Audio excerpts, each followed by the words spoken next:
y'all. We back. And y'all, guess what? Y'all recognize this man, right? Look at him. You know who attorney that is, right? Yes, right. That is P. Diddy attorney.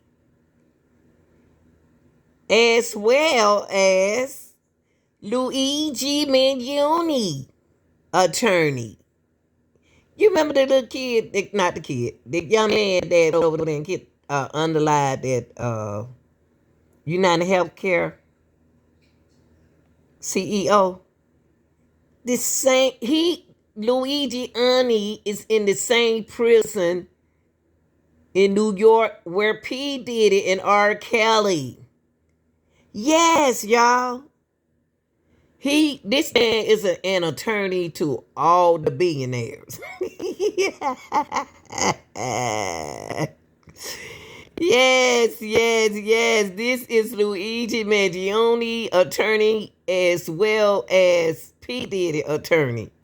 And he in the same prison in New York as well as P. Diddy and R. Kelly and many more.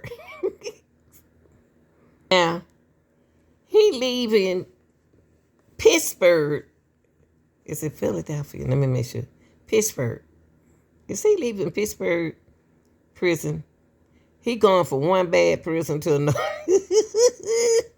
Because you remember when the guys were talking to New Nation person and they said that prison was whack. Well, you know how I am. But close that screen though. Start letting all them flies up in here. Now look, y'all. That prison ain't no better than this prison. Why they think prison's supposed to be beautiful? It's supposed to be where you don't want to come there no more. But when you got to stay there, that's your problem. Now, this prison right here were all the notorious B.I.G. all them billionaires, good, evidently they doing good in there because I ain't heard nothing from P. Diddy. But let's listen to this, y'all. I just want to bring this to y'all attention that Luigi just getting out the helicopter like he ain't took nobody's life. Okay, here we go. I know y'all don't pay attention to that cuteness now. Cause if that cuteness took a man out of here, women, he'll sure enough take y'all out of here, okay? Alright. So look past the cuteness. From Ivy League rich kid to inmate number 52503-511, that is Luigi Mangione's new identification inside the walls of Brooklyn's notorious Metropolitan Detention Center, commonly known as MDC. The 26-year-old is the latest high-profile inmate at the Federal Detention Center. Former inmates include sex trafficker Jeffrey Epstein's accomplice, Ghislaine Maxwell, farmer bro Martin Shkreli, and R. Kelly. Currently, Sean Diddy Combs is also being held there on federal charges, including sex trafficking and racketeering conspiracy. Mangione and Combs also sharing a lawyer, Mark Agnifilo, who is working on Mangione's case with his wife and lead counsel, Karen. I'm going to try and minimize the amount of time he spends in very, very difficult and I believe inhumane housing conditions in the special housing unit of the Metropolitan Detention Facility. Agnifilo recently argued to move the music mogul before trial because of the conditions at MDC. While the department wouldn't confirm details of any specific inmate, policy shows upon arrival they undergo a 21-day evaluation to determine in what unit they will be held. Because Mangione's case is high profile, it's likely he will be housed in what's called the SHU, a unit where inmates are separated from the general population, largely from... And y'all, they separated from the general population because they know they ain't got no money and they want them rich boys in there with them, getting that money from them. No, they got plenty of money. So they'll do anything with the SHU. You can get a trustee to do something for you. Shoot, it don't matter. Get a guard to do something. A guard to do something for you. They need the money too. Safety reasons. His interactions will be limited. I think the oversight will be far more significant. I think he'll be subject to a lot less dangers. We are pushing for basic humanity. In recent years, inmates, attorneys, and activists have sounded the alarm on issues like violence, overcrowding, staffing shortages, even power outages. In September, a federal judge condemned the facility's conditions, prompting the Bureau of Prisons to appoint an urgent action team to, quote, take a holistic look at the challenges at MDC Brooklyn. So it's a big deal, and I think that tells you all you need to know with respect to what's happening there. As for Mangione, a Bureau of Prisons handbook outlines daily life behind bars, including a 6 a.m. wake-up call for breakfast, sweeping and mopping his cell, a new change of clothes 3 days a week, and a chance to shop in the commissary once every 2 weeks, where he can buy candy bars, crossword books, and deodorant. In Pennsylvania, more than 150 donations were made to Mangione's commissary account. The Bureau of... Mangione, you had it made outside of the prison. You and P. Diddy both. Maybe y'all be across from each other and y'all can talk to each other. Because y'all ain't going nowhere. Y'all ain't going nowhere.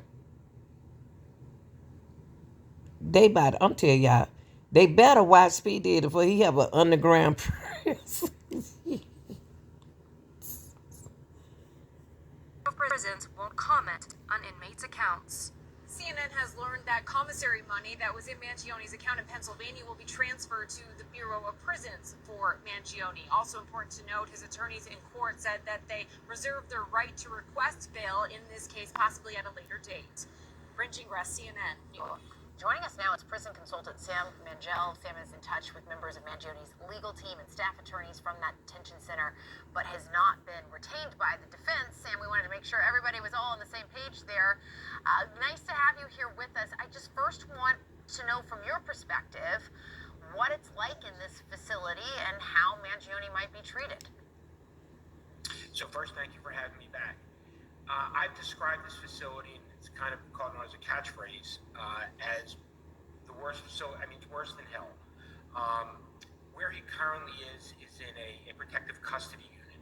So it's similar to a SHU, and he's being held there for evaluation.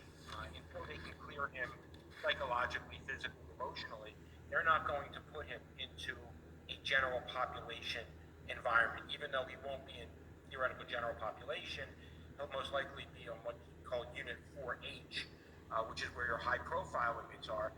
It is not a pleasant place to be. However, it is much better than the alternative, which would be a state facility, where Rikers, for a number of reasons. And why is that? When you're in a federal facility, you tend to not only get a better, and I use this term very generously, accommodations, but the food, the ability to access counsel, and also the nature of the prisoners tend to be a little bit different. Certainly when he leaves protective custody and gets into the floor he's going to, which is where Sean Combs is, Sam Bankman-Fried. I think there's 2 former politicians from the Mexican government.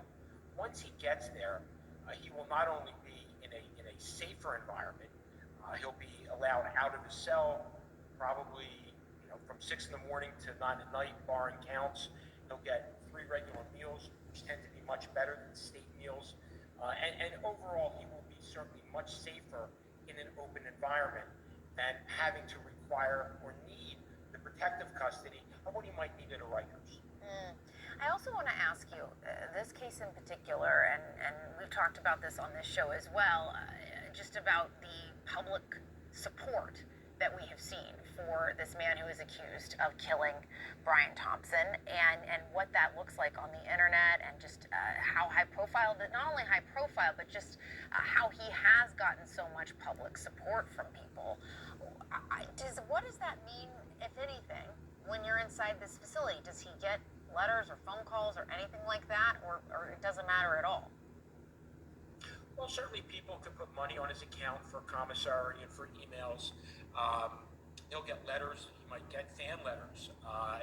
Other than that, it makes him, in my opinion, much more vulnerable, much more susceptible to extortion, especially once, not so much where he currently is. This might be the safest part of his whole journey. And he act like he done been in prison before. He like he something about some going on mentally with him. Girls, I know y'all saying, "Oh, he's so cute. He this and he that." Them the men will take you out of here. If they took another man out here, they'll take. So stop going judging a book by its cover, cause he cute. If he is convicted of federal charges, which would certainly be better than the state charges in terms of prisons, he's going to have to figure out with his team where to go. Where will be the safest facility? Is he going to need psychological services? Or is he going to, depending upon his sentence, have to remain somewhere for life?